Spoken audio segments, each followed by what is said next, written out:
So we're gathered here today under the auspices of Lara's project.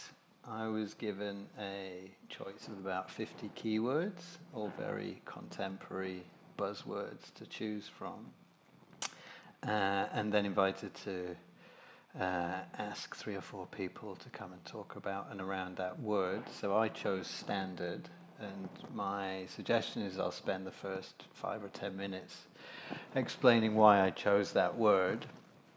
And as there isn't any standard format for these conversations, as far as I understand, then I thought what I would like to do is each of us and together talk very specifically about what that word means in terms of what each of us do, and approach it sort of from the bottom up rather than the top down, at the sort of micro level, and hopefully in the meeting point between those 4 sets of ideas about standard, then we might get on to some sort of bigger social, economic, political ideas. But I'd rather they were inferred in a way rather than being talked about directly. I also wanted to try and get people from different disciplines, and in a way wasn't very successful in that, in the sense that 3 of us are from the cultural sector. So Lola is the wild card, happily. I guess I really wanted to try and get some contributors from particularly education and even maybe the medical industries, just because they were so far from what I'm usually used to dealing with. And after the fact, I thought, well, maybe that's not so important, given that 2 of us at least have children, and so have to sort of face education and hospitals and medical industries anyway. So maybe we'll come on to that later in a more general sense. So the reason I chose standard is because I've been actually thinking about it quite a lot in relation to my work. Maybe I should just, even before each of us speak, individually just introduce everybody for the listeners. So my name's Stuart, and I work as a graphic designer for the Institute of Contemporary Arts in London. So that means I'm responsible for all the communication that goes out from the institution, and I also work sometimes, or have in the past, as an editor and a writer. Maybe it's easier for you to do this individually. So Lauren, maybe you can just introduce yourself. Yeah, sure. Okay, so I'm Lauren, and I'm a curator primarily. I come to curating in a little bit of an unconventional way, through having been trained as a designer as well. But I'm an independent curator mostly, and currently working with an institution in Los Angeles on a biennial. I guess I won't talk about what standard means to my practice until you've done that. No. But that's my advantage. I am Abe Rogers. I run a design practice called Abe Rogers Design, and we work across disciplines, from doing some things in the medical industry, designing spaces for cancer patients, spaces for pediatrics for children, but also a lot of stuff in culture for museums, clients like Tate Modern, like Comme des Garçons, and so forth. And I have been an educator. I set up the interior design department at the Royal College of Art for 4 years, and discovered that large institutions were somewhat impossible for me to work for, maybe because of their standards. It became quite complicated, and so forth. And just to be clear, it's sort of as much architecture as interior design. I mean, it's a sort of holistic practice. Very much it's about design, but yeah, buildings inside and outside. We try and design them from inside, from outside. I suppose another thing that defines my position is I'm extremely dyslexic, so I see the world slightly back to front and upside down, or have a different perspective, a non-standard, possibly. Yeah. Lola? Hi, I'm Lola. I'm Italian, but I currently live in Luxembourg, and I'm a lawyer, And I've been working for more than 8 years for the Court of Justice of the European Union, so an EU institution, as a lawyer in the staff of the president of one of the two jurisdictions, the president of the General Court, so I assist him in his functions. It's quite varied. I don't want to be too boring with you and describe them into detail. Anyway, I'm a European and international lawyer.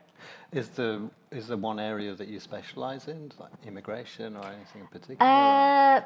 My main area of interest is fundamental rights.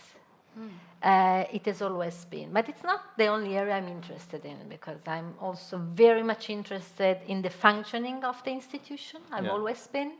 So the general mandate of the institution interests me a lot. Yeah. As concerns the development of law, I'm very much interested in fundamental rights and cross-fertilization between different legal systems.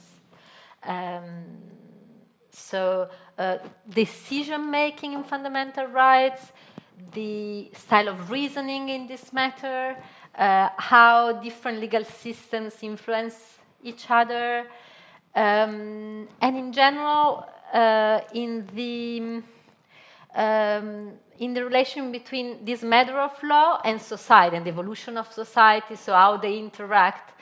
So I'm very much interested in how case law and courts interact between each other and with society, Right. specifically in fundamental rights. And regardless of what your interests are, is there any degree to which you can choose the sort of work that you want to do, or do you just get assigned certain roles and then you're dealing with that?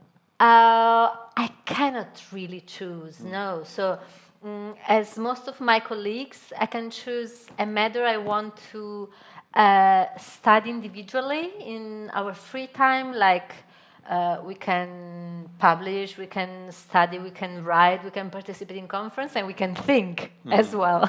So we can decide what we think about.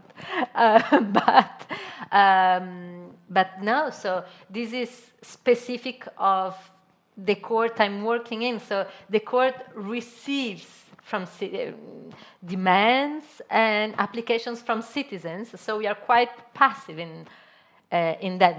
We have to react to what we receive from society. Yeah. So we react more than taking initiative. Right. Okay, great. Well, so I'm going to describe why I was interested in the word standard. And I guess I'm actually more interested in the word as a plural, as standards, or let's say the sort of meeting point between the two, the idea of what a standard is and how standards are applied. And why I've been thinking about it is because about 2.5 years ago, then I started working for this arts institution, and it's the first institution, in fact, I've ever worked for. I've always been a freelance graphic designer. And as you can imagine, at the moment, or in the past 10, 15 years, then digital media has started to override print media as the main sort of point of focus for the sorts of things that I'm doing. So that means maybe 70-80% of the things that I'm designing to go out to the public are email invitations, website, and certain things for other devices. But I'm from a generation that was predicated on designing for print. I actually graduated right on the cusp of email was just coming in. Maybe 5 years later was when the internet started to gain traction. So the difference between those two things for me was really that when designing for print, so that could be, in the most obvious senses, posters, leaflets, books, but also signage systems, timetables, and things in physical spaces on physical material, they were always fixed, and there was always a kind of one-to-one correspondence between what I did and how it came back from the printer, or how it was painted onto a sign, with very little room for maneuver in terms of what might be different from what my idea was in the first place. And since digital media, and particularly websites, you have a situation now where you're designing things from the sending end, and they're traveling through many different channels to many different devices, phones, tablets, laptops, desktop computers, etc. And they're also being channeled through many different forms of software, email browsers, internet browsers. And they're also susceptible to being locally controlled by whoever the recipient is in terms of their settings on that software, whether they know that or not, depending on how sophisticated they are as users. So that means the chance of what is being sent from me or from the institution and it arriving at the other end, anything like I intended it to, or we intended it to, is getting increasingly difficult to become corrupted police, in some way. To police. They become corrupted. And I always had in mind when I was thinking about this, quite a well-known diagram in design circles that is based on something called information theory from the middle of the 20th century, by a person called Claude Shannon. And if you imagine this diagram, it's very simple.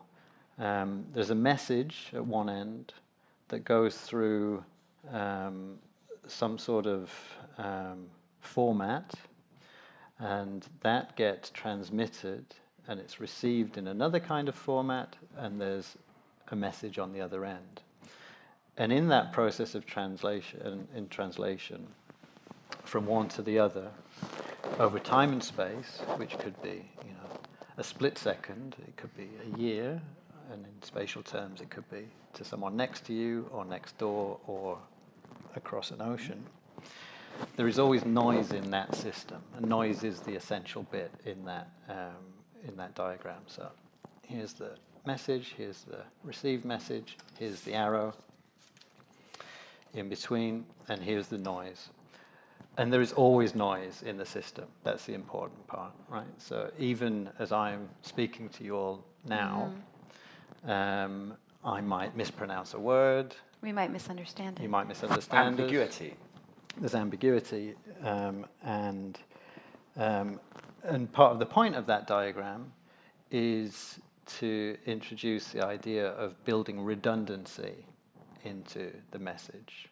And redundancy in these terms, in linguistic terms, and in design terms, means that you overcompensate in the sending of the message in order that there's more likelihood of something getting through.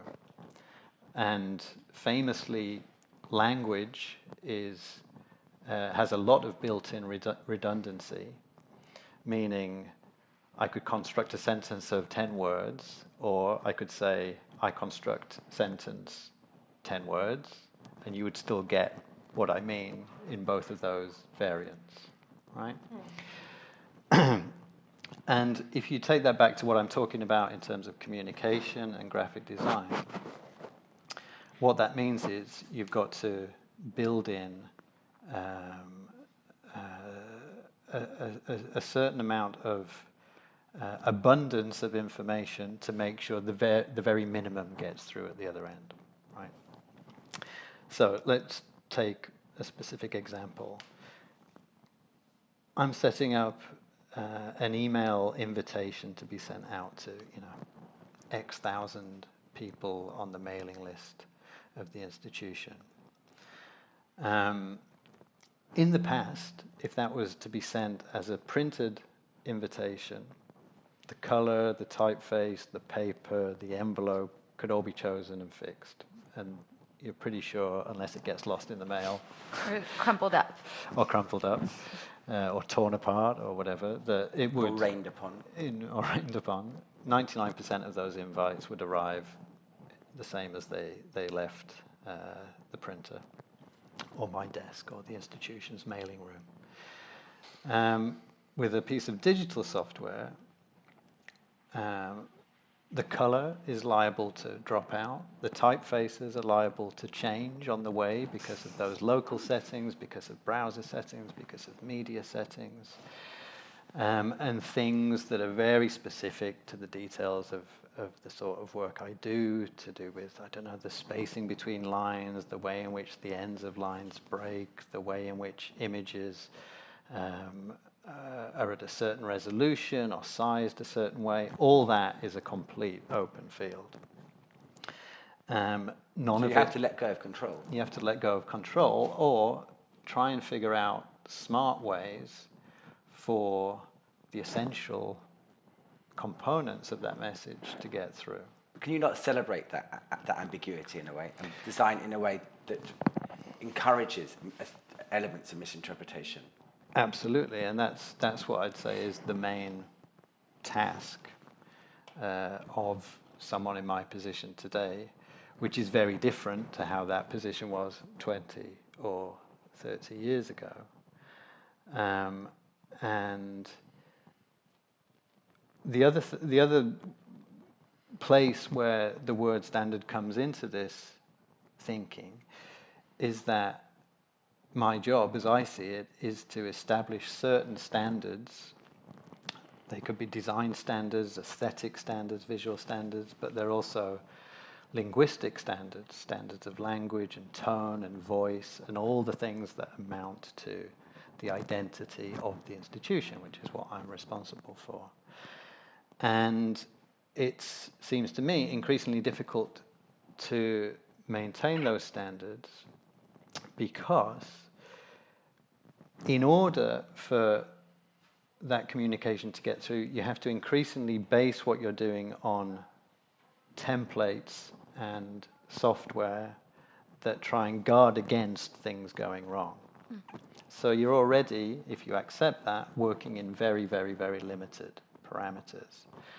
And so to do what you're saying, suggesting, Abe, to sort of design in a smart way that celebrates that, is tricky, because you're already sort of forced into working within very limited software. And in terms of education, I've also been involved in teaching design.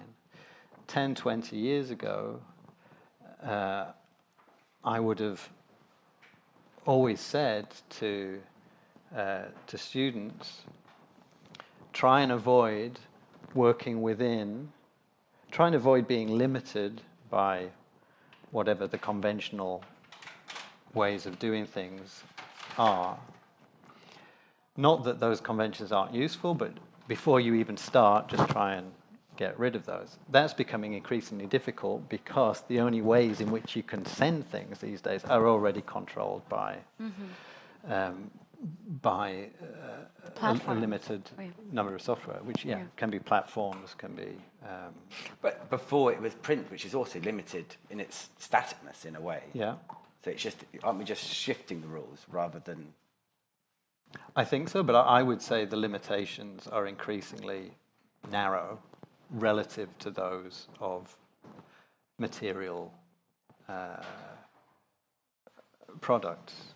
But actually, I mean, this is what... But now we can have a GIF and it can dance the letters if you wanted them to. I'm not saying that all letters should dance. Absolutely, yeah. But I would then say, but the ways in which you can make a GIF and the limits of the number of images that you can combine into a GIF, or the resolution of the pixels is limited, right? So yes, there are more things on the face of it that you can do, or there are equal numbers of things, but I think those things are actually within a tighter parameter.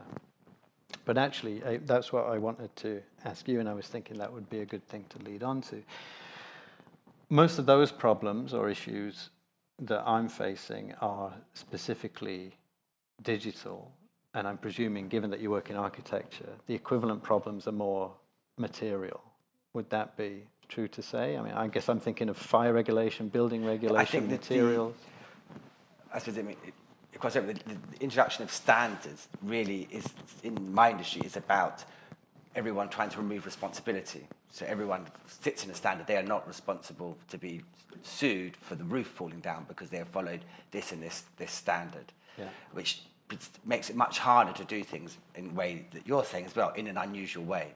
So everything needs to fit. It becomes about avoidance of responsibility. So everyone wants to make things in the same way. And so if you want to do something which is really expressive and very material based, it becomes very complicated.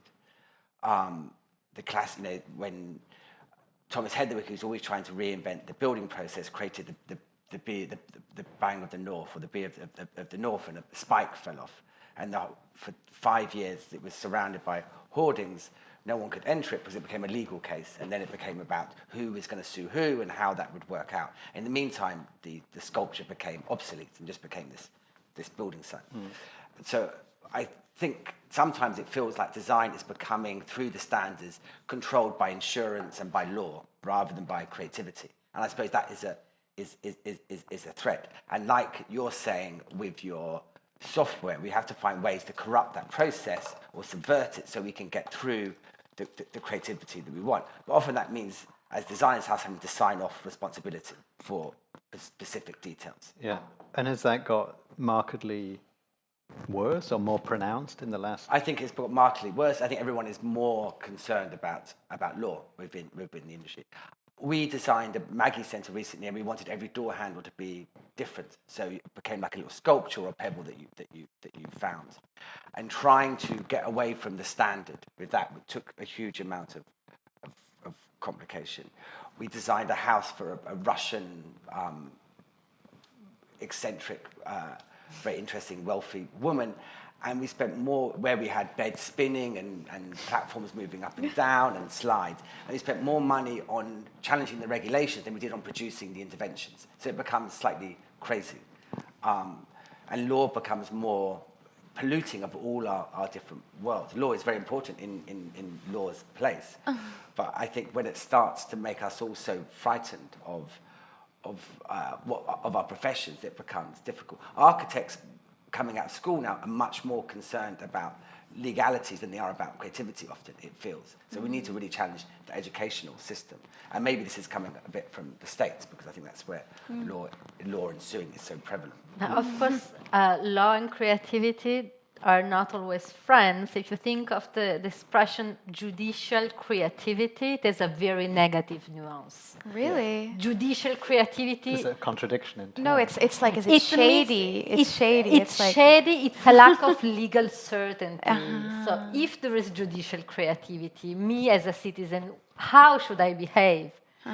So they might seem contradictory in terms. So I already think of a title of a conference.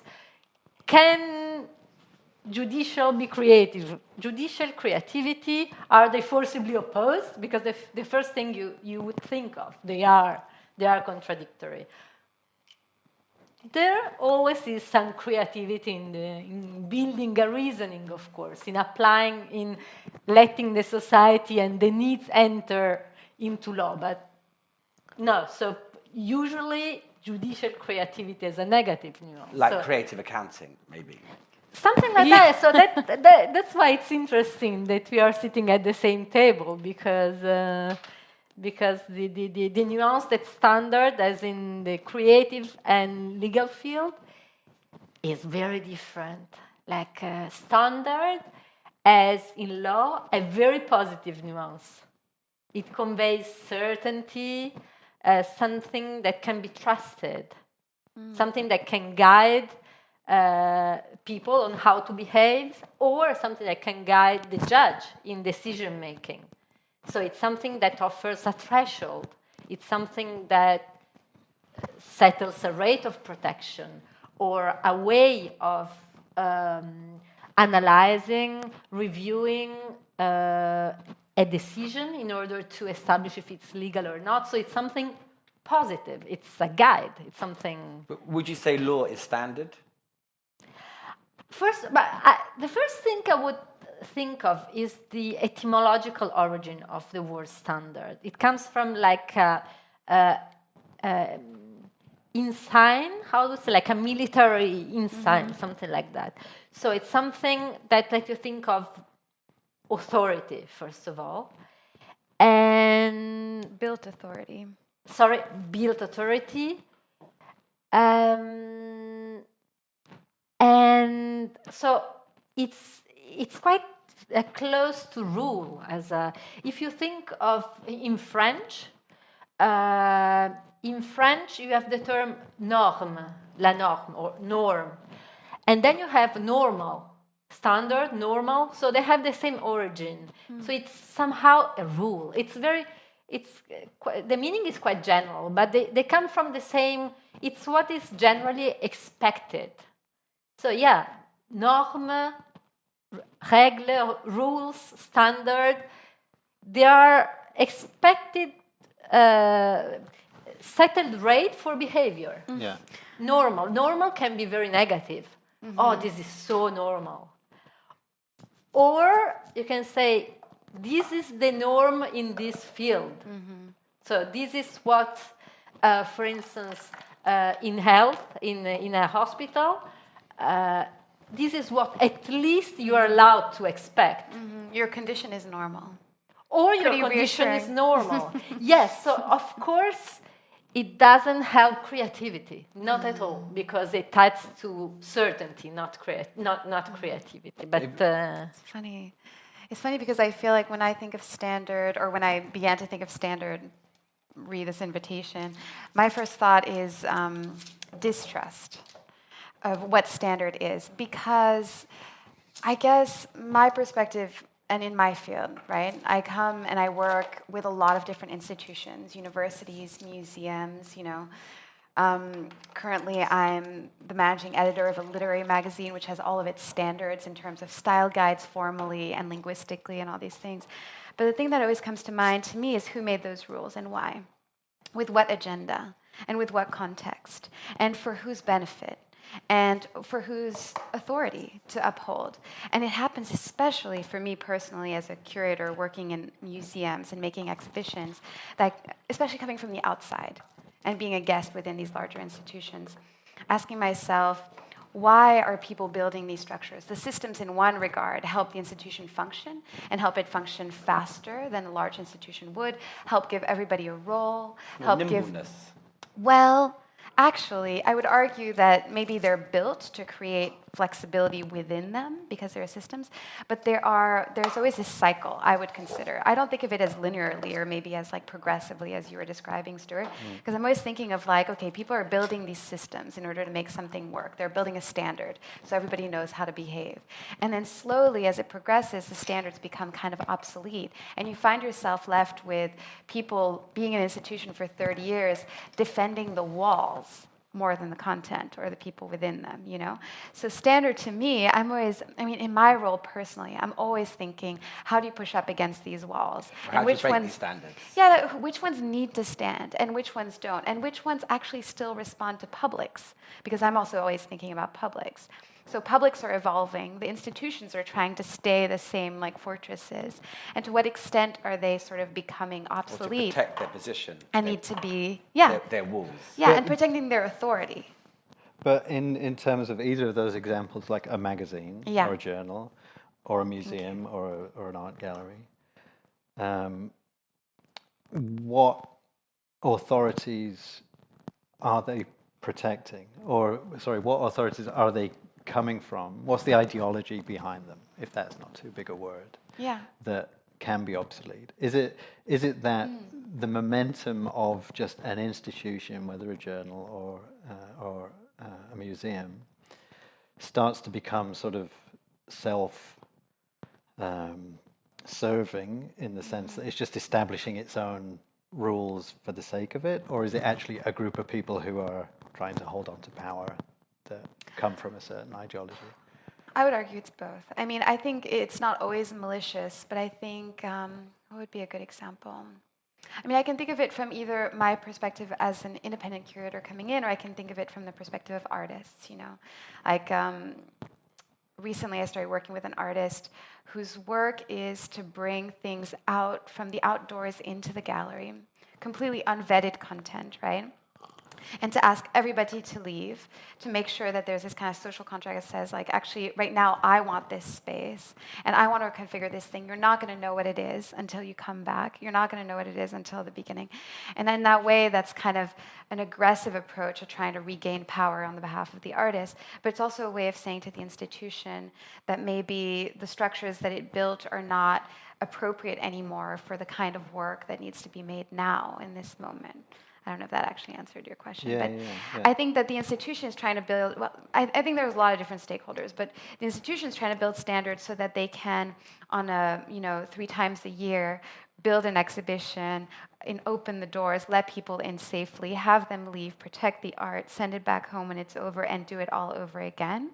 Whereas the artist is coming in and saying, this is what matters actually, and I need to have my hands on it the whole time. So while you're trying to protect the art, I'm trying to build something that makes most sense for contemporary publics or for one's own agency. And often contemporary art concerns can be about responding to the power structures that are above them.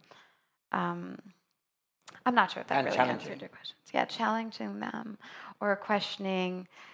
But therefore, do we need to dissolve the standards? Is the problem that the standards that we are all talking about, which are both so rigid, are standards of an era which has passed, and the world is ever evolving?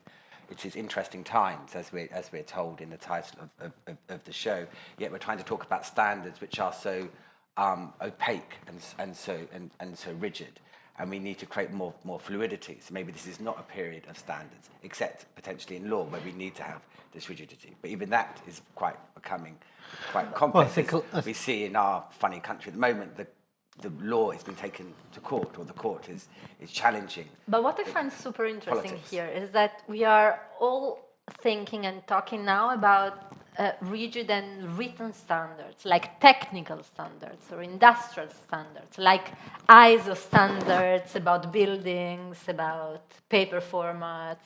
British standards. Sorry? We British standards, which is exactly written standards. But standard, I'm not at all an English mother tongue. It's not even my working language, but I have a feeling that standard has a very multiple meaning in the English language. And so it just means like a settled rate. But the settled rate can be expressed in a very specific, explicit, and precise manner, like I don't know, like this water can only contain 0.001 of this mineral. But a standard can also be very vague. I will give an example, and so it can help having more flexibility. I will give you an example. For instance, in French law, the word standard was used to allow the judge to consider in a flexible way the facts of the case. Why? Because the standard was, for instance, proportionality, or what would a good citizen do, or a good family head do in this case. So a standard, when it is expressed in such a general, vague way, it's just a level of protection or a settled rate for appreciate the validity of something or the value of something, but then allowing to take into account all the facts of the case. So, of course, in law there's this element, like the difference in between the continent, where everything is written down, so what is written is so important, and the common law, where when traditionally the judge can consider a bit more the facts of the case, and also where standards are created in a cascade style. Mm-hmm. So standards are not written, standards are created little by the judge. It's like a discursive ad hoc. Exactly. So by completing a word or the very few written rules, with experience, with examples. So a standard, it's a very comprehensive thing. Yeah. A framework. In the A US, framework that gives content to what is certain. I think in the US, in the judicial system, it's called precedent. It's also yeah, so it's a precedent system, precedent-based Which system. is a series of standards that are accumulated. Exactly. Since you don't get the have, point. not much is written, Yeah. a standard, yes, it's a settled rate, but what? It's like a settled rate of protection of the citizens in that situation, a settled rate of protection of a minor in a certain situation, or a certain level of clarity of a law for it to be applicable. So, but then it is constructed little by little, and so in this case, it's not that in itself it has a positive nuance, but it means like something you can legitimately expect.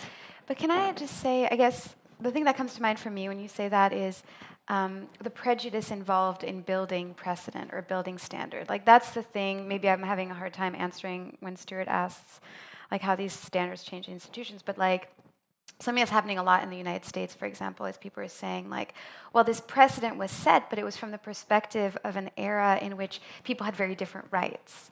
You know what I mean? Like you're creating a standard, you're creating a precedent based on social conditions that are unequal. You know, it's like I recently had a conversation with someone who was like, I don't believe in affirmative action. You know, like affirmative action is actually like a bully's way of fixing a problem that existed.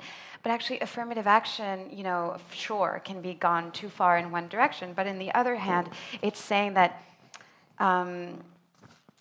you know the word meritocracy that people like to share a lot these days? That, oh, we believe in meritocracies. That's why, like, you know, it's not about affirmative action, it's about meritocracies. But meritocracy is actually a word that comes from a work of satire, a British work of satire called The Rise of the Meritocracy, in which the powerful and the privileged defend their positions of power by claiming, by ignoring the fact that it's all built on the institutions that they've been able to capitalize on or use in order to get to those positions, calling it merit, instead of sort of asserting all of those building blocks.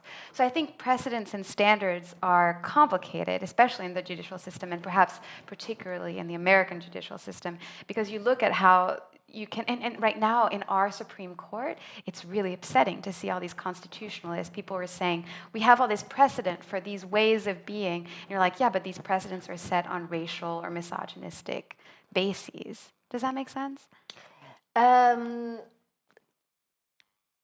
Yes, understand precedents can become obsolete, of course, but also standards can evolve.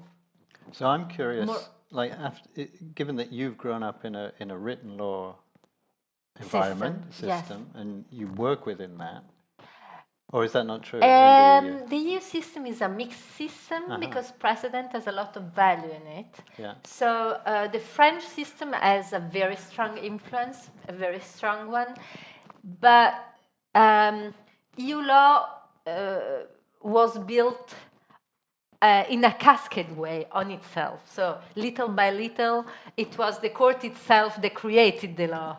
They created so and is it fair let to it say that evolve. that's a third way that is sort of an amalgamation of written It's law? a third. The cascade as a third way. It's a third way in between strictly written law system and a common law system. Yes. My question was going to be, do you have a bias for one or the other systems, given your experience and practice? And can you separate that from what you grew up with and what is inherent?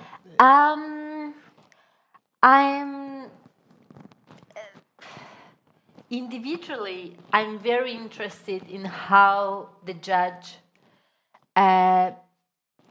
can take into consideration the needs of the society. Yes, so I'm quite interested in a system. I'm favorable to a system that can absorb the evolution of society. But of course, there need to be also procedures and conditions that avoid a judge to be too creative. I'm sorry, but this with a negative nuance. So yes, I'm for that. Yes, I think precedents are very important, must be considered, but also then collegiality. We have all this collegiality system where this mutual check. So yes, law can evolve, but like discussion among persons from very different backgrounds allow a mutual check to allow too much creativity. Yeah, well, when you And say interpretation. creativity, yes. yeah, when you say creativity, do you mean in a way subjectivity? Yes. Yes. Not just subjectivity. It means that the judge should not go too much beyond what the citizen can expect in that moment, given what was either written in laws or in decisions up until that moment. So Maintaining a standard. yes, because if you're too creative, how can the citizen know how to behave? Why Yes. does a citizen need to be told how to behave? Sorry? Why does a citizen need to be told how to behave? No, but the citizen is allowed to know how to behave in order to avoid consequences. Right, if the citizen is educated, citizen maybe is- it doesn't need to be told how to behave.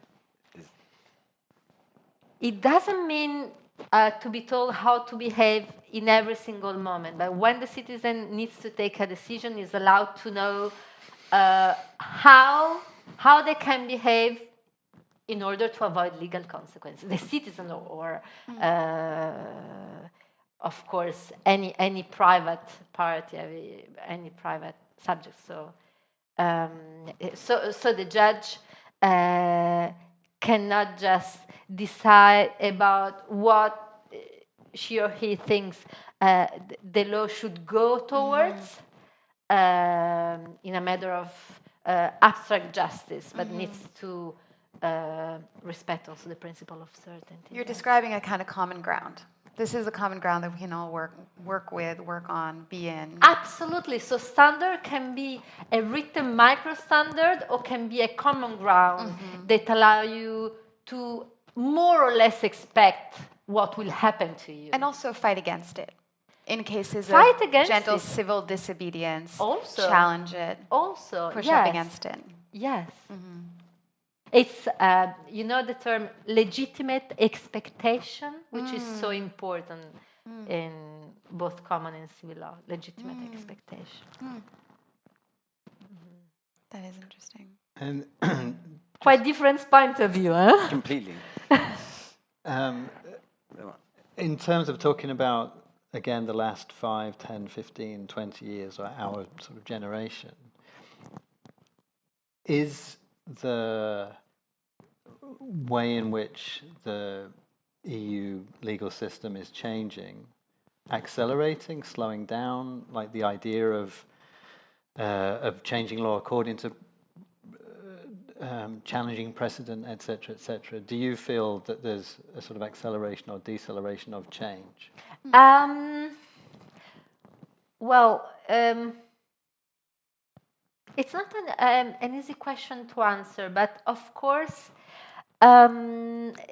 EU law is relatively recent. So after the Second World War, it had to be built on the basis of national legal traditions, but it had to be built. So in most part, it was built by the court itself on the basis of the treaties, but there was not that much. And on the basis of questions by national judges, the court, little by little, gave content to the little that was written. So there was a huge need of standard settings. I mean, not technical standard settings.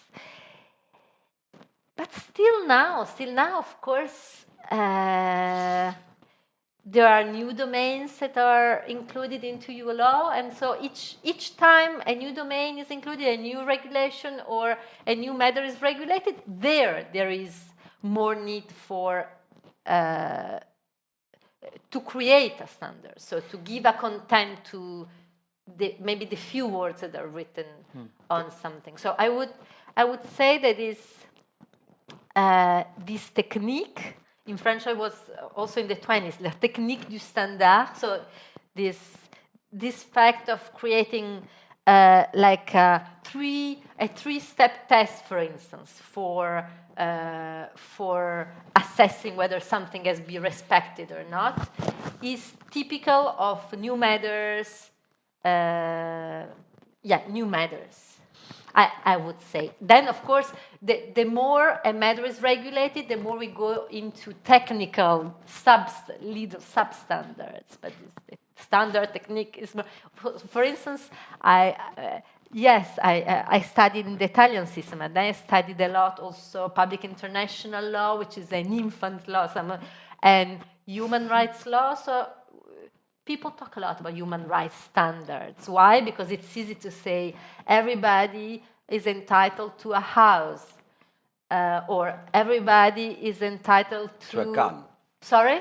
To a gun. To a gun. Which is one of the kind of balmy, shifting parameters. Or people are no longer entitled to an abortion, or people are entitled to earn as much money as they want and to do whatever they want to with it, which seems to be also happening in many cases. And not pay tax on it. And not pay taxes. Or inhuman treatment. So but what is inhuman treatment? So these charters of rights are very I don't know, they're not very specific, right? So what are human rights standards? What content do you give to that? So but it feels like standards are shifting at the moment, and they're shifting towards the power of the large commercial companies who seem to be able to shift laws and warp them in sort of mysterious ways because they have such huge legal departments, and they're more happy to spend the money on legal departments than they are on taxes to create their own avoidance, even if it's to decide how they donate the money. In the case of someone like Bill Gates, it seems to be that law is not always on the side of the law. Mm-hmm. So it becomes a technicality which is used to But it's also because very often, to my knowledge, private actors are creating self-imposed or adopting self-imposed standards to facilitate their work, sometimes when the law is too much behind.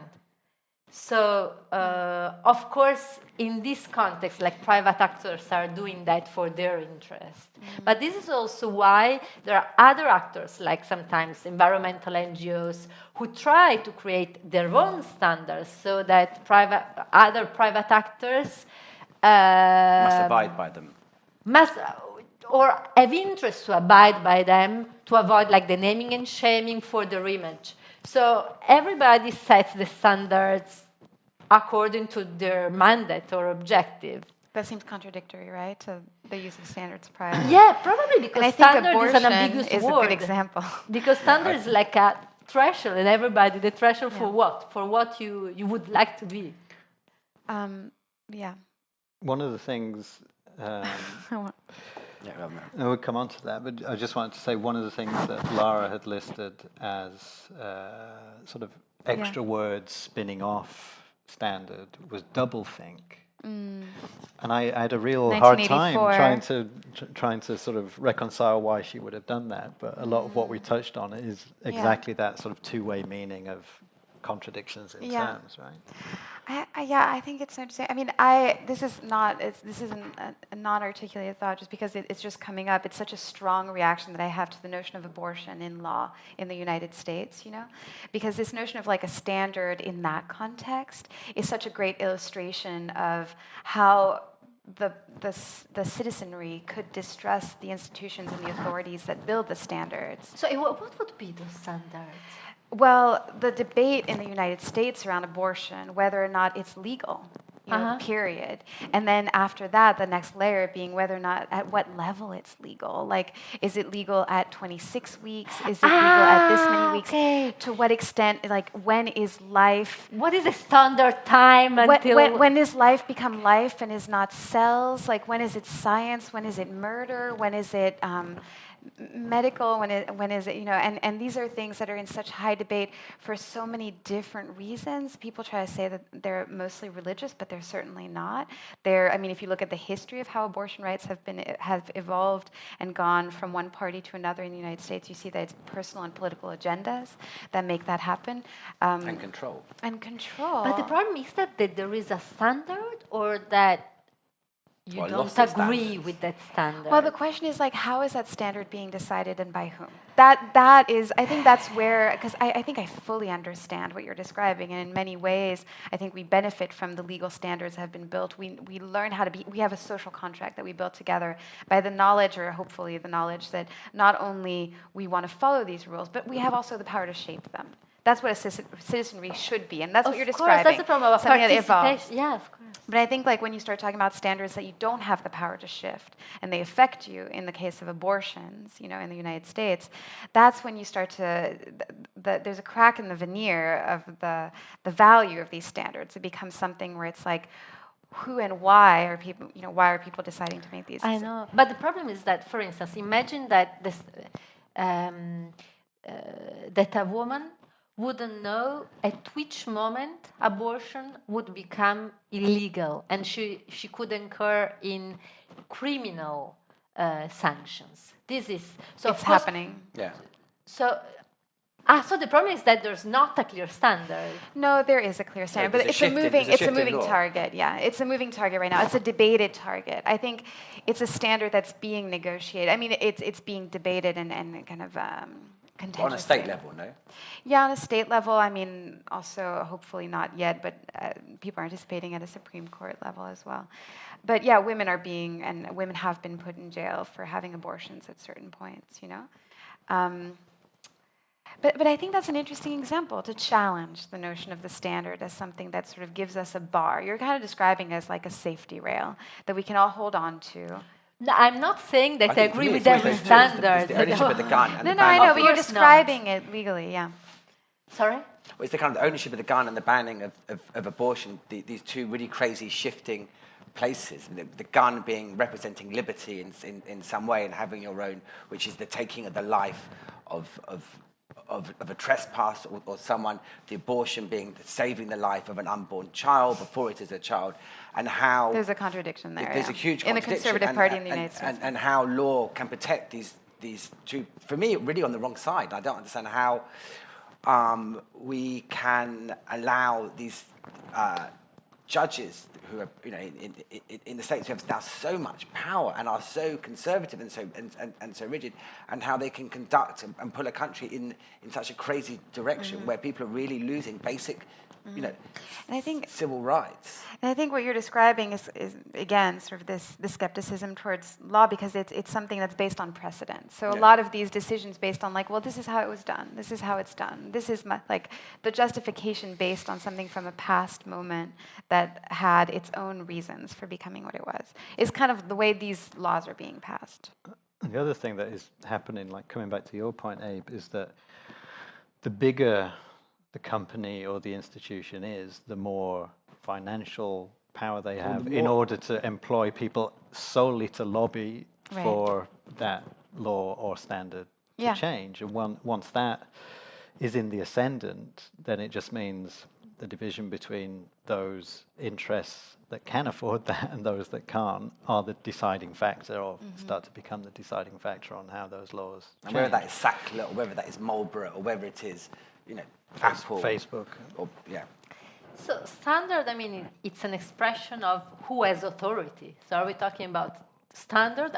What we are talking about authority, actually, right? Standards, yeah. So standard is the military power, right? Yeah. Where this is the origin of the word. So it's authority. Yeah, it's who's a holding the banner. it's a moving target. It is not concrete. Exactly. So it is authority. So who has it? Who should be legitimated to have it, to participate in it? Should it be shared? Yeah. Should it be monopolized? It's a power. Yeah. And there's actually something in your list, Stuart, that you added to the words of standard below Lara's. There's something versus democracy. And that was hard for me to understand until now, you know? That's when I was thinking about like... Yeah. It was authority It was versus authority, yeah. democracy, and that comes from, there's a couple of things that I read lately that were to do with language specifically, which is sort of the other thing that, how I work, that sort of gets drawn into the equation, and also as a writer and editor, of course. And, you know, intermittently there are long articles, essays, about the sort of war between the authority of certain types of language, established languages, standard white English, versus the democracy of other voices, oppressed groups, etc.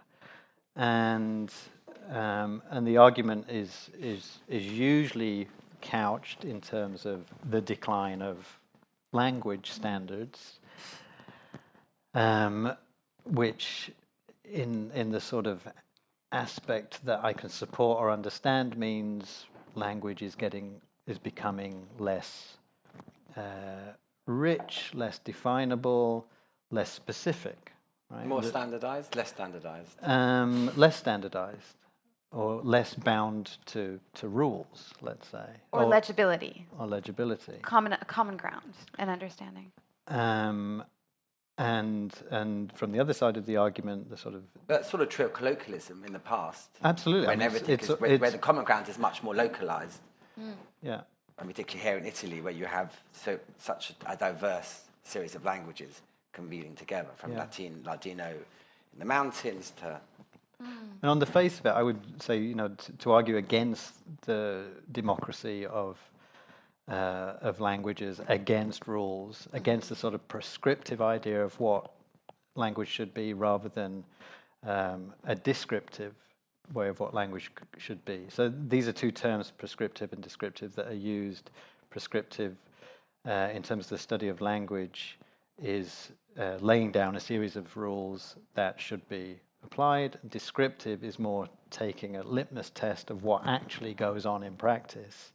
And again, this is equivalent to an ad hoc basis of law based on precedent, that you don't particularly have a set of rules because it's a moving target. Language is always changing and always will do, and you should accommodate as much of that change as possible. So you're not for that approach to language. A word is how the people use it.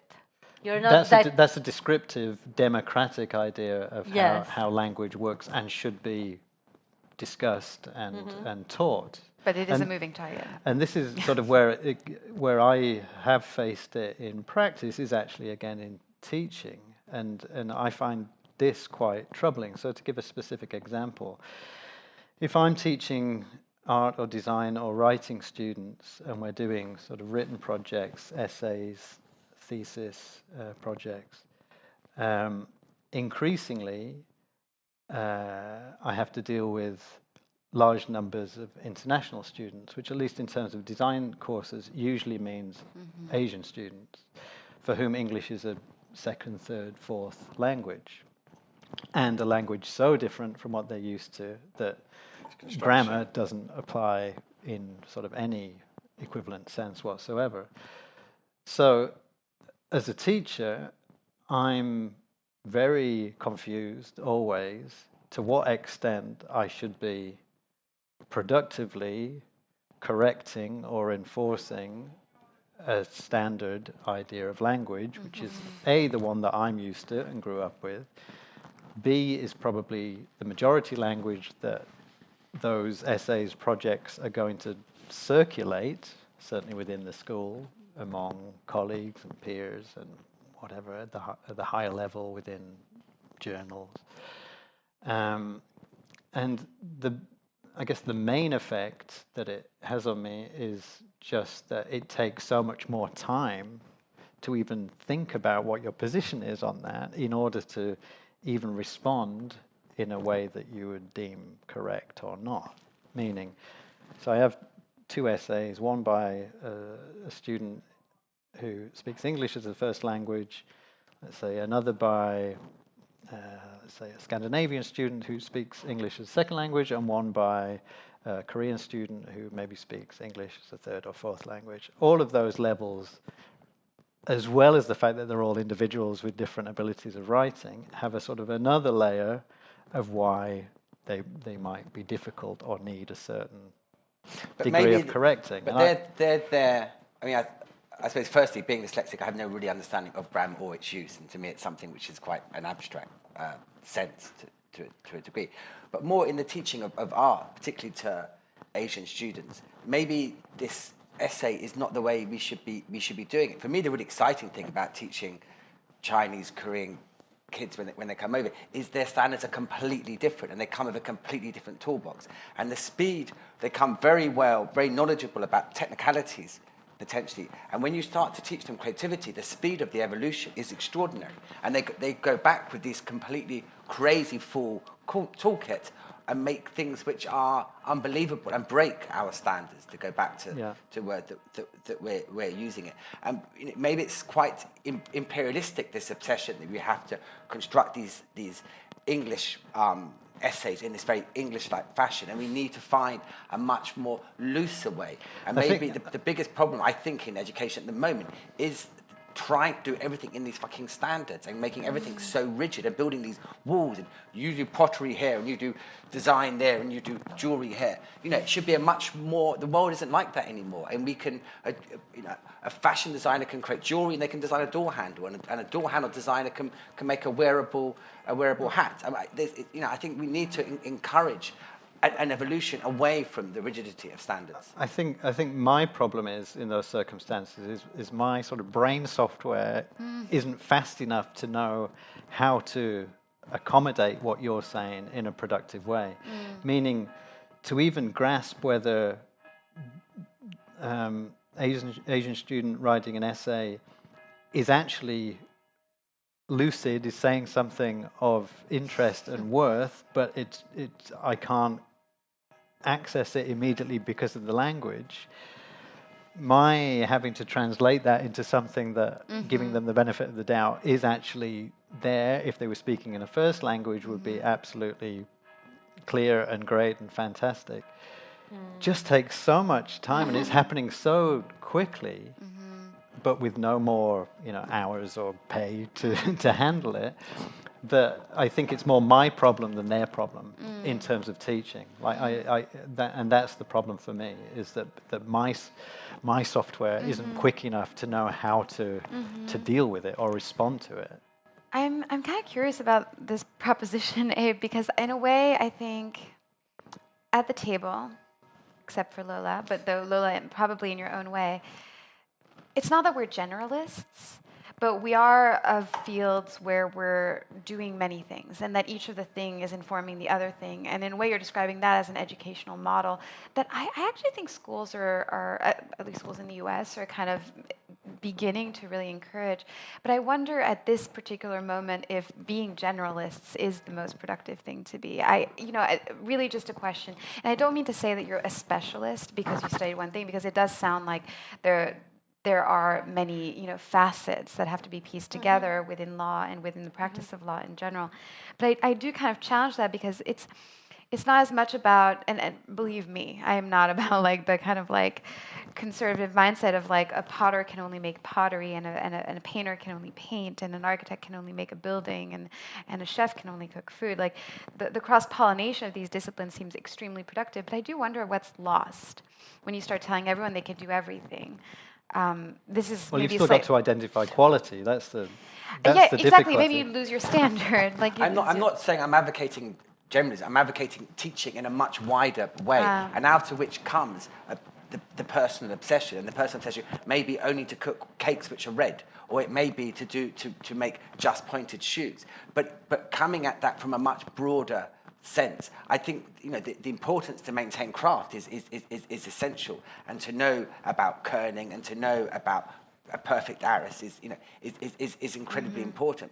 But I'm questioning the way that we teach is much too confined and too rigid, and we should encourage a much broader way, and also that we are trying to continuously define everything by our own standards. And yet we're teaching in Britain on a very international level. We've got, it is one of our greatest exports is people coming. So I think we've got to be much more wider in appreciating where people are coming from. And we can learn, I teach because I learn from the kids, probably more than they learn from me. And that, for me, that's what makes it a really exciting dialogue. But you've got to stop doing it in boxes. I agree. I think one way in which I think about it often is as a contemporary art curator, contemporary art curators are usually shaped by, like in the standard, the way you climb up the academic and then institutional ladder is from art history. You get an art history PhD and then you become eventually a minion. Unless you're a male journalist and then you just come in as director on the top often. Well, actually, that's what I was going to say. I do believe that contemporary art curating, would be better suited to coming from a journalistic approach, kind of identifying what contemporary art publics are thinking about, what are contemporary political and social concerns, what artists are making, why, what are these images that are being built, what do they create, or what do they summon in terms of connotations and from their audiences, and sort of putting all that together rather than always thinking about the precedent. Artistically, actually, that would be the word, also artistically, like, building art exhibitions, of contemporary art exhibitions, just based on their lineage throughout the art history context. This is a problem we quite feel in Luxembourg. Oh, yeah? Because it hasn't forcibly to do with standard, but because in Luxembourg, there's no modern art museum, there's no Centre Pompidou, and there's not an 1800 museum. There's only MUDAN, there's Museum of Contemporary Art. So you jump directly to the Museum of Contemporary Art, where my feeling as a non-expert is that works just comment on precedents, that works just comment other colleagues' works. And so the feeling is that this beautifully built museum, because I really like Pace work, but that, and it is within like a business, within a business neighborhood, like a Little Défense in Paris. It seems that it says not much to us. It seems to be like, stop thinking only about law or money or EU institutions, depending on finance or depending on, and start thinking about something else. But since it's so hermetic and abstract, it seems just to be like for people within that world. And for other people, for us, it's just a very branché cafe to go after work. In what sense are you, Lauren, using the model of the journalist as being a positive? I mean, is it to do with a sort of generalist approach, or just being outside of the system in which you would propose them? Yeah. Curating? Well, actually, to answer your question, I would sort of respond to something Lola said when you said, I'm not an expert. Like when you went into the contemporary art and you're like, I'm going into the contemporary art museum. As a lawyer, I'm not an expert in contemporary art. I mean that I don't recognize quotations. I don't recognize references to other people and other works. So I think that's the failure of the institution to mediate contemporary art to the contemporary public. And so the journalistic approach is the idea that you actually, as a contemporary audience, should be perfectly equipped. You are perfectly equipped. You should be made to feel perfectly equipped when you walk into that institution to contend with its content, because you have all of the same journalistic, experiences, as in like the experience of the everyday, the jour, It's like in journals when there are those articles written by journalists who just react to other journalists' articles. Right.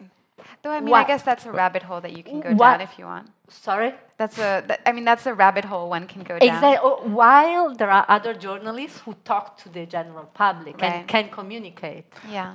I think this goes back to something which you said right at the beginning, which is the problem of the institution and its as a whole, and its lack of blurring the boundaries. And art has evolved in an amazing way. Maybe the institution hasn't. I mean, you talk of the Centre Pompidou, and I think when the Centre Pompidou was originally conceived, it was about these giant platforms for people to create, to show art in any way that they wanted. But the power of the French institution has meant they've actually used those interior spaces as a very, very conservative museological experience, and they reconstruct walls inside there as if they were in the moment. And it's this obsession. We can take the horse to the water, but we can't make them drink it. And institutions are terrified of change. And I've worked in the Pompidou a little bit. I know, and it's rigid beyond anything, and it's trying to find new ways of curating spaces and new ways. Are there any models you can think of, or anyone that do that as institutions that are responsive and reflexive? That are responsive. Yeah.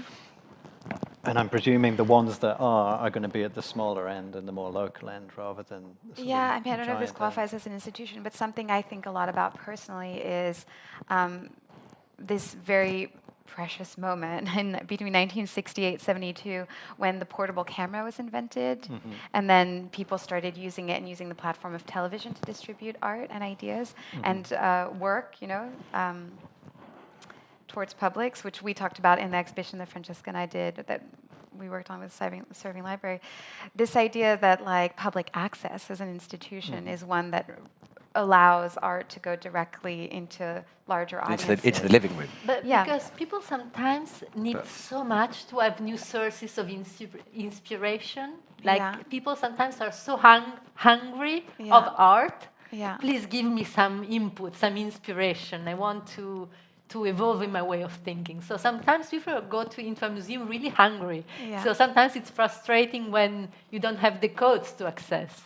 Exactly. But this question of codes is an interesting one. And I think it's one that's really highly debated right now. And it is really related to standard too. On one hand, what codes do you need to have and what codes do you already have that you don't know you have?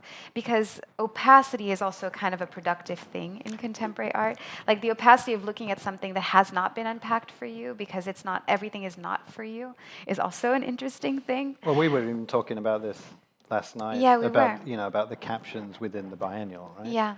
And the fact that, as one of us pointed out, they contain a lot of adjectives that suggest how you're supposed to feel or respond to this piece of work. You mean the descriptive next to words? Exactly, exactly.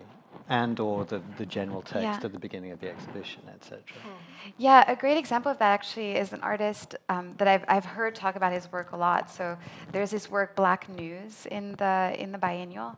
That's his 2-channel video work that's been made by Khalil Joseph, where he's compiling all of it relates to the journalism thing. He's collecting all of these different clips of contemporary culture. Some of it are like extremely important, like the Central Park 5 being released from, being, their sort of criminality being erased once that they've been proven innocent. Exonerated, thank you. And then other stuff is like some cute internet meme that went viral and made everybody laugh. And the project in itself is about leveling those things, or proposing that there's no high or low, or that something that happened 400 years ago that's being presented to you for the first time could be news, or could be news to you. So the project is challenging what is the news, and also what is news to you, and also what are you going to understand out of the thing. Like you might actually engage with the internet meme that 2 million people have seen for the first time and sort of have your own personal response to it, or you might engage with it through the multi-layered experience of knowing this is something that everybody has seen 2 years ago or something like that, So I think that kind of like, that's a mix of something that you're equipped to understand because you're a part of the world and you know the mechanisms of the news. At the same time, you're not equipped to understand because some of it deals with very particularly African-American culture in the United States, And that seems like a really effective kind of relationship to kind of make between contemporary art and the public now. It's quite strange because, for instance, in law, there are specialized journals that are just for lawyers that a non-lawyer would never try to read because they're not interested, probably. So very specialized journals, only addressed to lawyers that can comment on each other and criticize each other or support each other. And then you have sometimes, how do you say, then you have situations where lawyers try to explain to the general public in common terms what a judicial decision was, how to apply it. So contexts are totally different. While for artists, the place where they exhibit their work, their final, their work, it is the same place where the general public will see it. So if I'm a very renowned lawyer, I will write my long articles that only my colleagues will read on a journal. And then if interviewed on general TV, or if I write on a blog, I will simplify it for other people. So what is strange is that it's the only one. So the same work is for your mates, for your peers, and for the general public. And so sometimes there's no two versions. No, but this is what we're saying. It becomes so dumbed down that it loses any value or has any purpose. I kind of think contemporary art, I guess it comes back again to this journalism thing. What I think is that contemporary art should be legible to both at once because it's about raising the bar. And you're giving that example of work as a successful example of that. As a model for that. Yeah, I think, and it's not but the that's only within one. the work itself rather than the surrounding material, right? I mean, rather than the caption or the... Yeah, but I do wonder about this question of codes. I think it's an interesting one for contemporary art. I think that... codes and unpacking. Well, codes and like who should be able to understand, and if it's okay to not understand, like, you know, the equivalent response to that work that we're talking about in the example you just gave would be, why not like publish to the general public that article that you would write just for your colleagues in law, and why not sort of raise the bar for what the public should and could understand? I don't know. Do you think the public would be really alienated from that law article? Well, presumably They would just don't read it. It would contain also technical language that you would require. It's inaccessible. As art sometimes. It takes more time, probably. But sorry. No. Go ahead. I wonder about that element of mediation. Like, I wonder about why we need to have these alternative versions of things that people can understand as opposed to just the thing.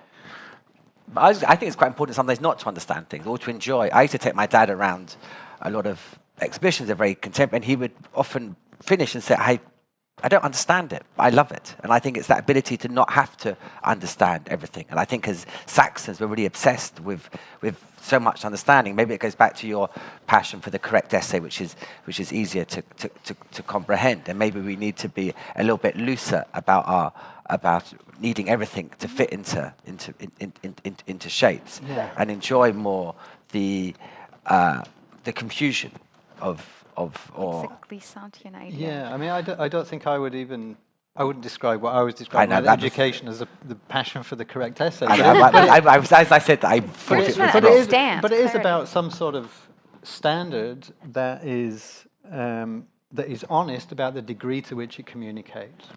And in the last few minutes, from what you've been talking about, it keeps coming back to me. One of the conversations that I frequently have with art students, or sometimes arguments that I have with art students, is that to me there's a process of them making pieces of work which is the sort of artistic within the studio, within themselves, the sort of impetus of an idea, and then trying to realize that idea in form, right? And then there's a moment where if they're going to present it in a public space, in a museum, in a gallery, in a biennial, rather than it remains within their world and mind, which is also fine. There's no need to take it to that next step. But of course, most people who consider themselves artists do. Requires a sort of then second stage of what is that piece of form doing within other contexts. And I simply think, or what we end up discussing, is I don't think a lot of artists, or certainly a lot of the students that I deal with, give as much time and thought and care and attention to that second part as to the first part. And that seems to me to often result in a lot of problems. And it's more pronounced with students than established artists, because established artists have a whole support structure of articles, critics, People giving language. mediating the work already, whereas students No, don't have linguists that. in a way. Yeah, exactly. Yeah, and we often have that discussion. And when they do turn into arguments, they often sort of turn on me and say, "Well, you're saying that because you're a designer, you're not an artist," which I totally accept. But it does make me then wonder, what is that design sensibility, like you're using the journalistic sensibility, that is making me say that, and to what extent is that valid? And I would say, and I do argue back, I think it's valid to the extent that I'm in the business of communication. Yeah. Sorry, I don't mean to interrupt you. But I do think that you're in the business of communication as an entry point, in the sense of what you're asking of the students. I think, because I know your work, what you're asking of students is a point of entry for their publics, not necessarily a full articulation of the experience of the work. It's just something that people can enter, and I think there's this kind of balance to be struck between entering the work and then having the room for a little bit of agency as an audience and a little bit of room for opacity on the behalf of the artist, or of, siloing I the think read. it's just considering that aspect of it, and it's nothing to do with shutting down. No, I'm in absolute agreement with. I think it's imperative that you can open the work up so people can take part in it. Otherwise, the work becomes pointless. I'm not saying, but what I'm trying to say is that we shouldn't be frightened of not understanding things, and I think it's a very healthy part of what art does for me is to create more confusion, and I quite thrive on confusion. But what was I Which is saying why I'd at be the a very bad beginning lawyer. Was not that very abstract works are not useful at all. Also because I think also there are different artists with different functions in the community of artists, Of right? course. Those that help the others think on themselves or evolve, and those that are more, I don't know, they're more prone to communicate to the general public and use their means to let people think. So we need both. The society needs both. I was criticizing this choice of the city I'm living in, like at the public level, like providing the people with both things, like a place where they can think of what is currently happening from a different angle, through colors, to music, through sounds, but thinking about something they're already thinking, but through a different prism. And then after and more, in addition, like also a museum, like a more creative place where new things are done. And so it was more a critics not towards that kind of works, but maybe more a critics towards the choices that were made in the city. It's a small city. You cannot have everything, probably. I was just...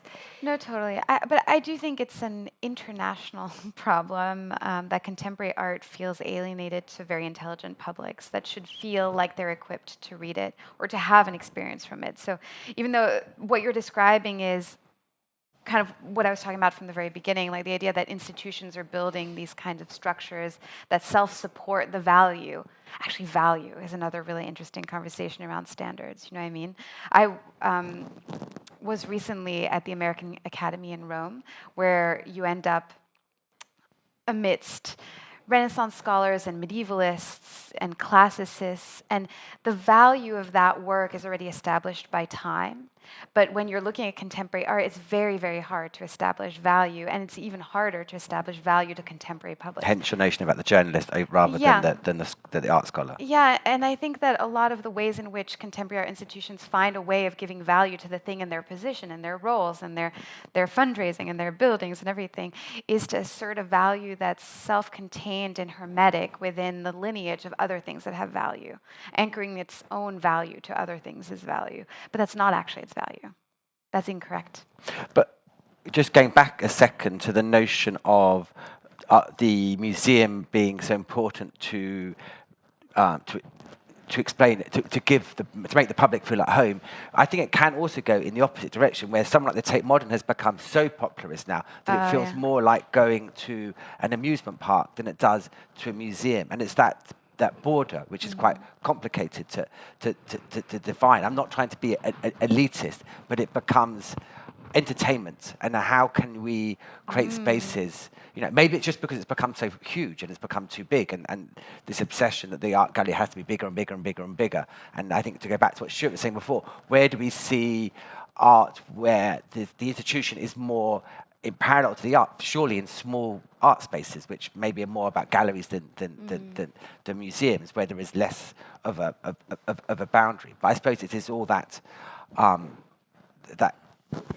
that area of where we need to try and create new standards, where maybe they are dissolving standards, and maybe we don't need standards. Maybe we need just work without standards. Well, yeah, I mean, the only example I can immediately think of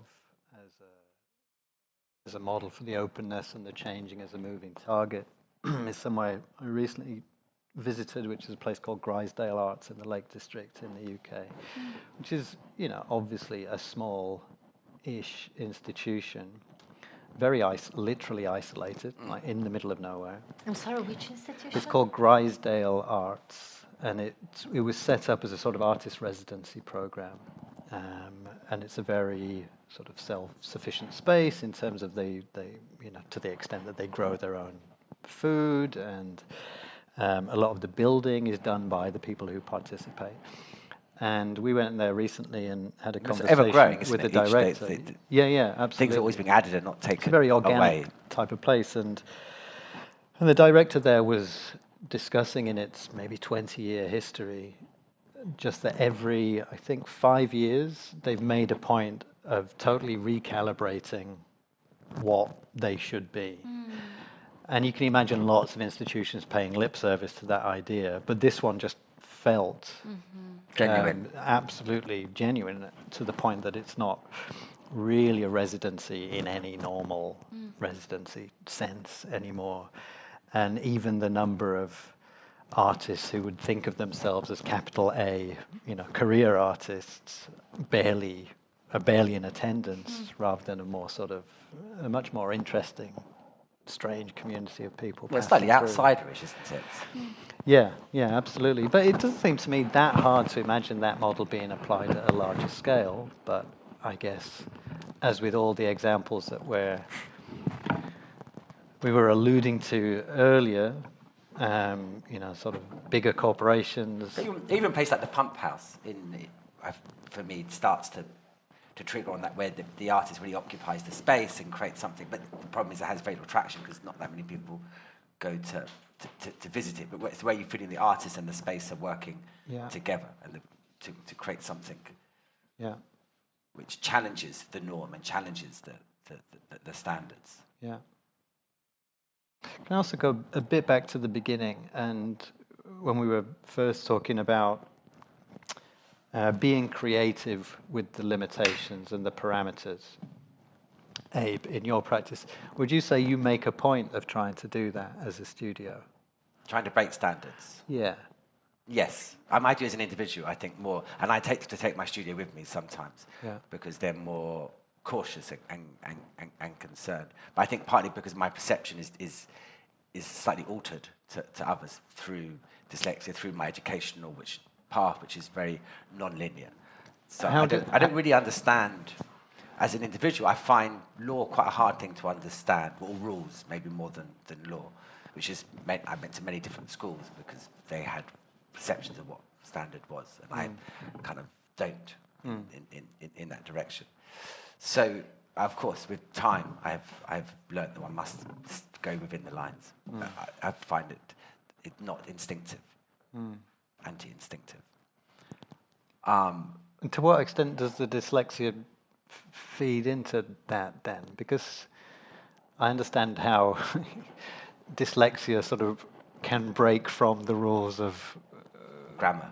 Perception and Well, I and think, I mean, processing. whether it's dyslexia or just me, but I think, I know it is dyslexia, because if you look in prisons, they're full of dyslexic people. Right. I think it's, I don't see why I need to do things in certain ways. It doesn't make sense to me to need to cross the road. Because you within can traffic communicate lights. regardless, it just Because might not be in the standard it's- format. Exactly. I want to do things. It doesn't. My logic, I suppose, is different. I can't accept being told this is because it is. I need to understand why it is. So obviously, you can't jump off a tall building because you'll die, and is a very clear rule. It doesn't matter. But why you need to go around something in one direction or enter something from one place, or why you can't touch something, doesn't seem to me to make sense. I have value, I have morals, but I don't. For me, things are very black and white, which becomes peculiar at times, and I take that into design. Obviously, I need to make sure that things won't fall over, but I don't understand why I need to do it the same way. Why you need to put dots of glass at certain heights. If you paint the glass in a certain way, then you can see it's there. There's many ways to resolve. And the worry about standards is they make everything homogenized and become the same. The obsession of the standard tomato that the supermarket had for years, when everyone had to grow tomatoes all in the same size, and the tomatoes that weren't the same size got thrown away. I find that to be completely criminal. I think I want to celebrate things being funny shapes and sizes. I think back to my starting point, I think when standards are pernicious are when they're not noticed, right? When they become taken for granted without actually being seen for what they are. And for me, at least, that move from material, physical ways of working to digital ways of working is that in the physical material versions of things, those standards seem to me far more apparent. So you mentioned, paper formats before. Well, it's concrete, right? isn't it? Once this glass is there, it's solid. You can literally see it. If I'm at the printers, A4. Well, A4 or the bigger sheet that A4 is cut from, I can see how that works, right? And I can also see how easy it is to break from it and do something else. I understand why it's useful. I understand why it's cheap, why it's not wasteful. And I understand the consequences of if I do change it, what I'm going to be wasting, etc., etc. With digital templates, such as the email software that we use to generate emails, or the various pieces of software that most people use to build templates for websites, I think are less apparent. That as certainly sort of young design students would not necessarily question that there might be other ways to work outside of those templates. I was thinking about what is apparent and what not. Yeah. And he was saying that as a child or as an adolescent, he was not standard. He was not totally homologated. He was not the typical maybe guy of his neighborhood or of his school. And it was the same for me. I was not very standard. I come from a little city. My family was non-standard. I didn't have any religious education in a small city in the 80s, so I was very non-standard. But that standard was not written. Still, it was so strong and so powerful. I really felt it was instinct. Not that. Sorry? Instinct. It was instinctively. You felt there was a standard, but then Sorry? No, carry No, on. no, sorry. Maybe I No, didn't I'm not get sorry, your comment. but I think it's within inside. I'm saying I don't see it as a standard, but it is within inside the person. But maybe nobody is standard. The problem is that we treat people in a standard way, but I don't think any individual is standard. I think every individual is different. No, but then you can maybe participate. The way I reacted, I invested energy in participating in setting the standards. So. You mean you forced yourself to behave a certain way? No, not in that sense. In the sense, let's say that every individual, independently on how he or she is, age, sex, religion, is standard and is entitled to standards, is entitled to a standard of protection. Like in law, the word standard in the 20th century, no, until the 20th century, was used a lot for aliens. Like the minimum standard in the 19th century international law was the standard of protection also aliens, so non-standard people, strange people, were entitled to. So sometimes standards is a standard opposed to another, is an explicit standard, recognized, acknowledged to everybody, also when instinctively they are not perceived standard by the community. So standard, I was saying, we are going back to standards just power, so it's what is admitted and everybody proposes a different standard. So you can have your standards against another standard and try to participate in. Mm-hmm. And someone's standard is higher, maybe. Sorry, and set the standard higher or more towards the here or there. But in communist Russia, standard was everything was about the standard. Yes, absolutely. The standard issue. Yes. The standard. Everything is forbidden. What is not imposed. What is not standard. But even the caviar becomes standard issue caviar, which becomes an irony that you should have something as fine as caviar, which is standard, or the standard fur coat. Or you have Russian standard vodka, which then was very standard, but then became very cold, and now is producing higher gold standard, which becomes the gold standard becomes an elevating standard, not elevating, like an elevator. Getting higher. Ever ascended. Yes, thank you. Standard. So I suppose. Jumping right back in. Yeah. We missed you. Yeah, where are we? Destandarding. We went back to the beginning of standard. I think away from the specifics of art and standard, I suppose.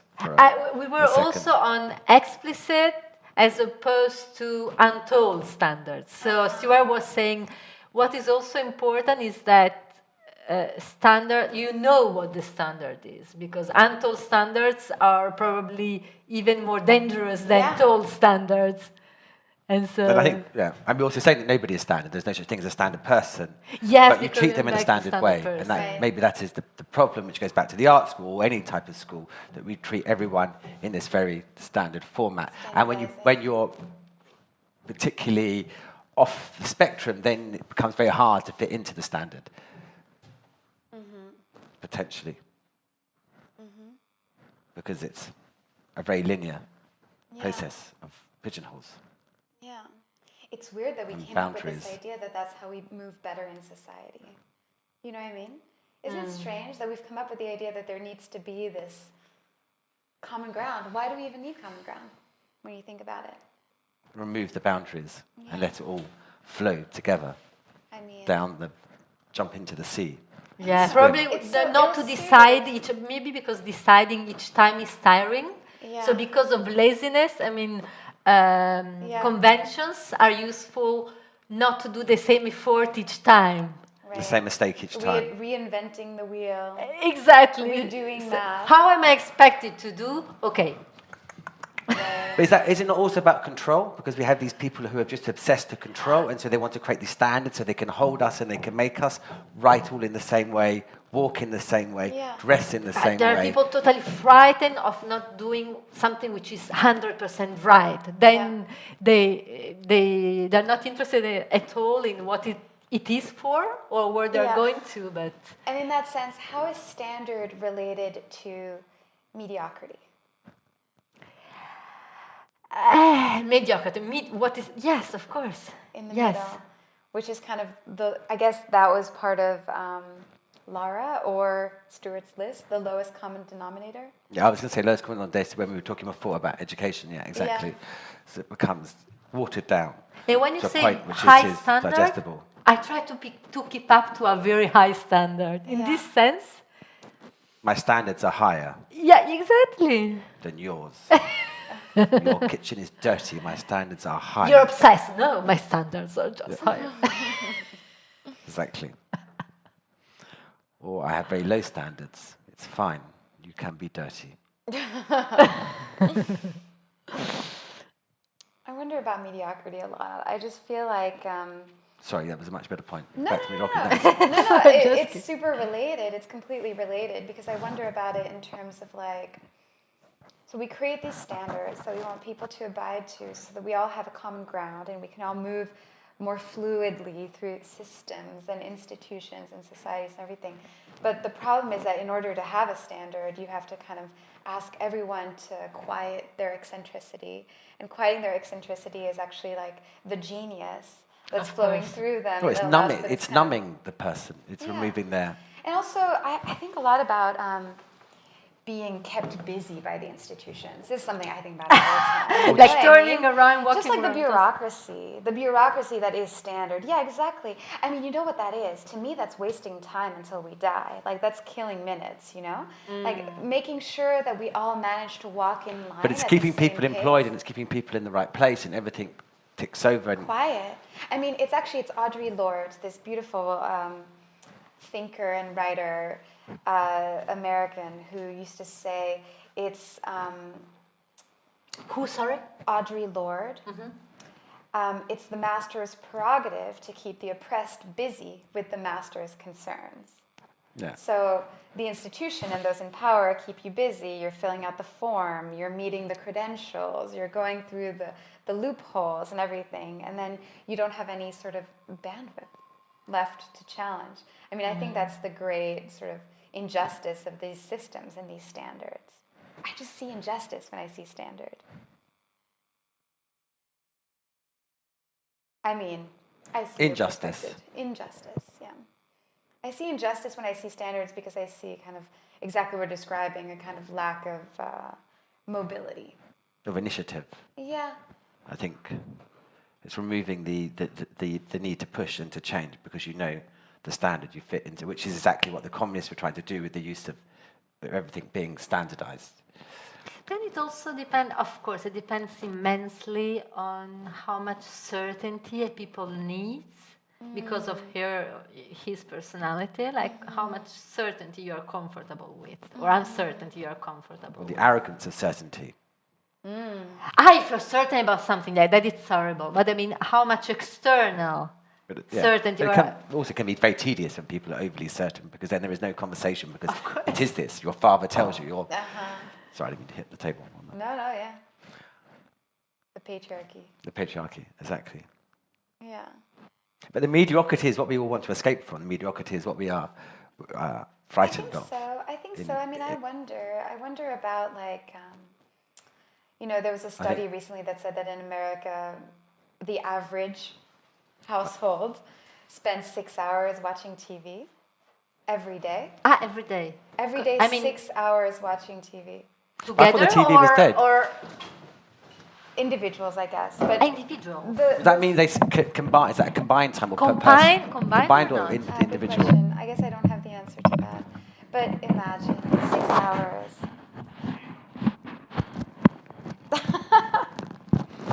That wall is surprisingly thin The for being in a bunker. They have the average ears. Spanish man spends 6 months looking for keys of his life. Really? How much? How much? 6 months. And that's The average- 6 months he can't watch Okay. TV. The average person. The average Spanish. I don't know. This Spanish. is my partner is Is- Spanish. That's what she told me Oh, the other day. really? I think I only have 1 key, so That I sounds spent like much a- longer than 6 months. 6 months a probably. year. For the wallet? Like, Where's my wallet? The 75% of statistics are made up, right? Yeah. but I love this kind of stuff. But yeah. We were talking about mediocrity when you left.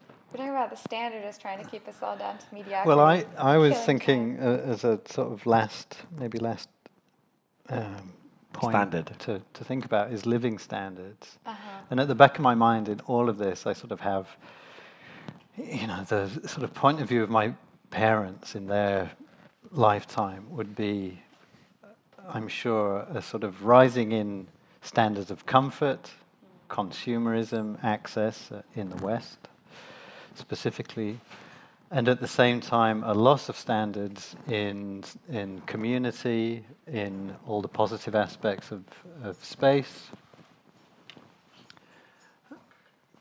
Oh yeah. Sorry, a loss of standards in terms of the positive aspects of state provision and supply, and that makes me think there's always a sort of tension between what is gained by the enforcement of standards and what is lost at the same time. And I think what is lost is usually specificity, right? Which then tends towards, I guess, at the average or mediocrity, perhaps. Yeah. And you can see that in obvious examples such as the monoculture of the high street, or what I'm saying about software templates, for instance. And it's always that specificity and particularity that I feel most passionate for trying to maintain. And in the conversations with students that I alluded to, that's what it's always trying to reach towards. It's like, don't accept those standards, not because they're not Raise those good or standards. useful, and of course conventions are conventional in many positive aspects, but they always result in some sort of loss. And just maintaining an awareness of that tension is what you want to convey, you want to teach. Yeah, that's interesting. In You're order talking about that- like a stripped down, whatever it is, it's stripped down. Raw, naked, Scaffolding. exposed. Whatever what is, I'm not sure. The standards. Yeah, I guess so, yeah. Don't take them for. Well, you're saying don't take them. Skeletal. Just see them for what they are. I mean, Just see them for what they are and as building blocks Yeah. to construct over. yeah. Or to jump off. If you don't Or to hurt break. yourself, yeah. But Explode. I would always try to recall that standards are not just rules imposed by the more powerful on the less powerful. Sometimes they are conceived in order to limitate the behavior of the more powerful. So never forget, sometimes they are made to protect the less powerful, so they are imposed by authority to compensate the excessive power of the too powerful. Oh my goodness, so rarely. Right, but there can definitely be imbalances in that structure. Less and less. Of course, there are imbalances because there are imbalances in Everything. power, in everything. But where autonomously those who have a lot of power have interest to be free, then there are tentatives to create standards to limitate that freedom. So we are talking most of all of the freedom of artists, of the freedom of the normal citizen, but then there's also the freedom of the overpowerful, and then the freedom of the oligarch. So standards like environmental standards, human rights standards, or are used to impose by authority and compensate by authority what otherwise would be too much free. It was just to recall that we are talking about only the standards that limit us, that we don't like, that are a limitation for us, but sometimes they help the normal citizen to have at least some standard access so. to some resources. I mean, it's so funny that you say that now because it's actually like, I hate this, in times like these, is a sentence I feel adamantly too standard. Which is the title of the band. Which is no. May you live in interesting Oh, times. sorry. Yeah. But I do think it's an interesting moment to have that aspect of the conversation on standard, and maybe I'm certainly not a pessimist, but I think some of the skepticism that's coming out of me is looking at like environmental policies being reversed based on a new administration in the country in which I live. You know what I mean? Standards of living being standards of eroded. of human condition, remember? Like, there are children in cages on the borders of the United States.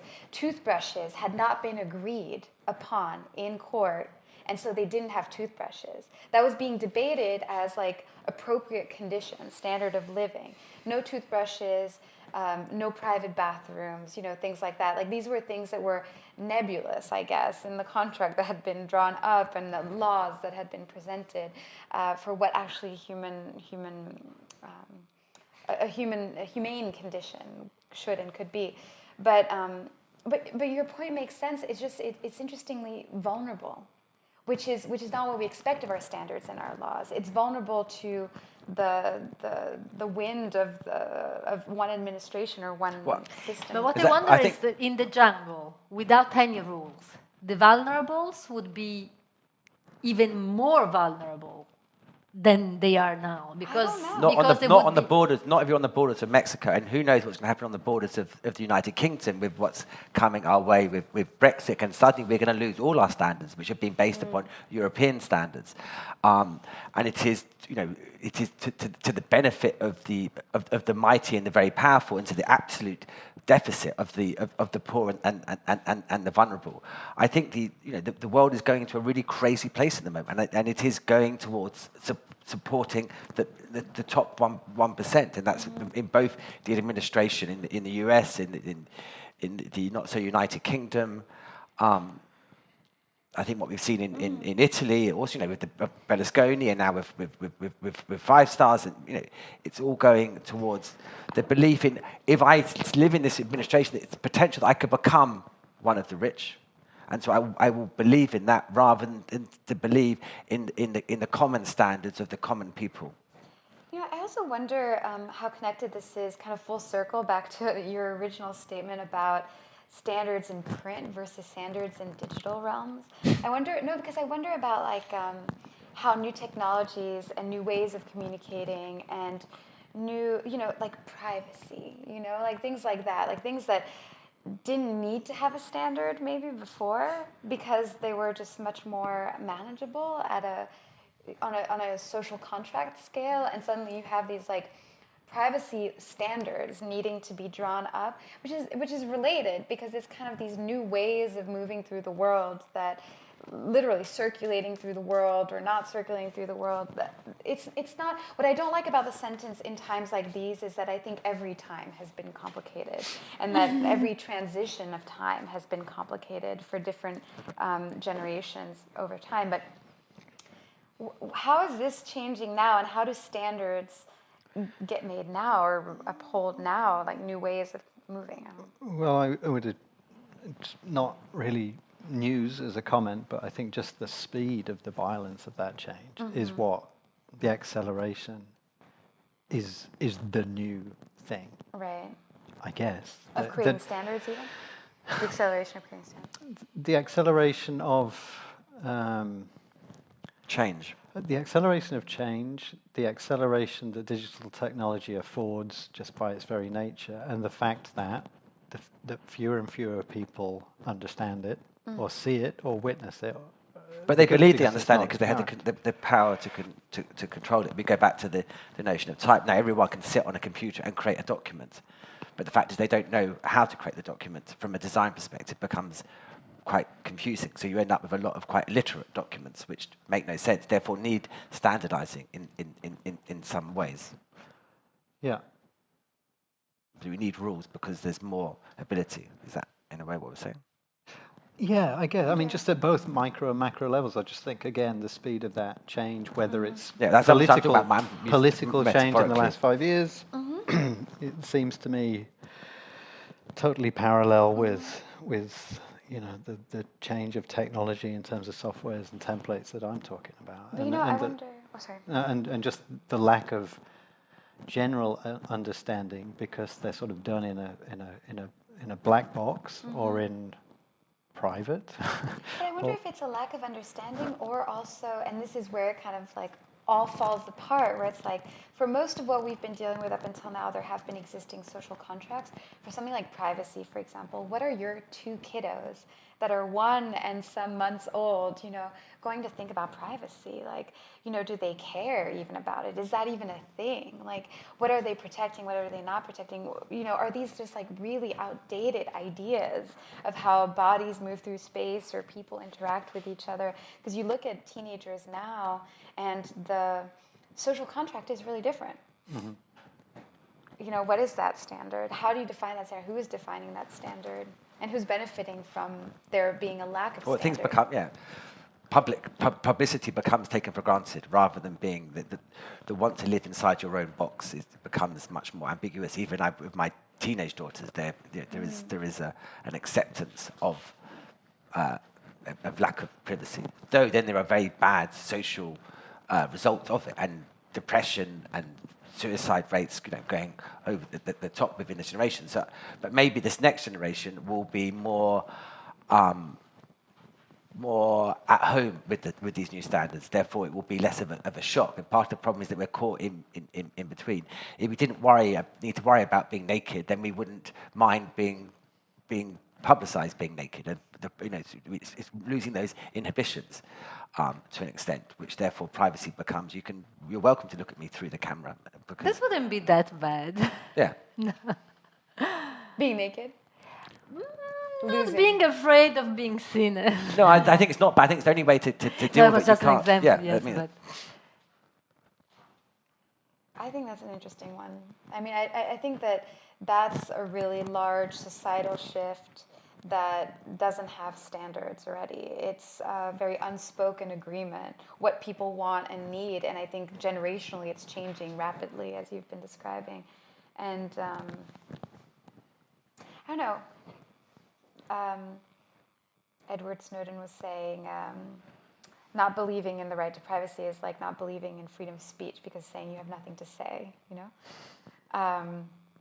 not believing in privacy. It's the opposite. Not believing in laws of privacy because you have nothing to hide is like saying I don't believe in freedom of speech because I have nothing to say. Huh? Am I saying it wrong? It means, okay. It means like... Second part is right. First part. Being afraid that what you say is known because... I think a lot of people are saying, I don't really care, like, agree to the terms and conditions. Agree. I have nothing to hide. I have nothing to hide. I have nothing to hide. And he was saying I have nothing to hide is like saying I don't believe in freedom of speech because I have nothing to say.